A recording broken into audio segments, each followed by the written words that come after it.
Bonjour et bienvenue à nouveau dans le cours Impro Introduction à la programmation scientifique. Dans cette leçon, nous allons aborder la notion de procédure. Alors tout d'abord, qu'est-ce que c'est qu'une procédure? Une procédure, en fait, c'est un algorithme dans lequel on définit de façon précise les entrées qui représentent les données, ainsi que les sorties qui correspondent aux résultats. En informatique, une procédure est implémentée sous la forme d'une fonction ou d'un sous-programme avec des arguments qui représentent les données. Les valeurs renvoyées définissent les résultats de la procédure. Une fonction informatique présente donc des similitudes avec la notion de fonction en mathématiques. Mais attention, ces deux notions ne sont pas équivalentes.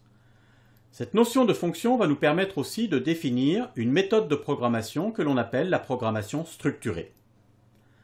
Avec cette méthode de programmation structurée, la programmation d'un problème complexe se ramène par décomposition successive à la programmation de fonctions plus simples et à leur assemblage pour réaliser le programme final. Nous commencerons cette leçon par la définition de ce qu'est une procédure. Nous verrons ensuite comment on implémente une procédure sous Python en utilisant des fonctions.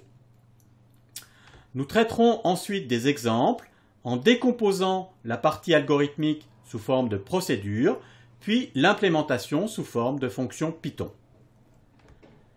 Nous aborderons ensuite une technique de passage d'arguments sous Python qui permet de définir des arguments optionnels nommés.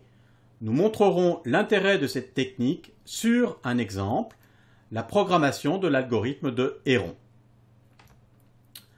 Le point suivant correspond à l'utilisation de fonctions particulières, les méthodes de classe, qui sont très utilisées sous Python. Nous définirons tout d'abord la notion de classe, qui est l'élément de base de la programmation orientée objet. Ce paradigme objet est important sous Python, puisque toute variable en Python est un objet et possède donc des méthodes associées. Dans cette partie, nous insisterons plus particulièrement sur l'utilisation des méthodes sous Python, ainsi que sur l'utilisation des fonctions de la bibliothèque Python.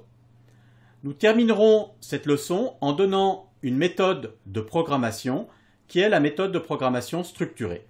Pour cela, nous traiterons l'exemple de la programmation d'une simulation d'alunissage. L'objectif est d'écrire un programme simulant l'alunissage du module lunaire par Neil Armstrong en 1969 lors de la mission Apollo 11. Il est à noter que ce type de simulateur d'alunissage est la base de nombreux jeux vidéo de type Lunar Lander. Bonne leçon et à bientôt.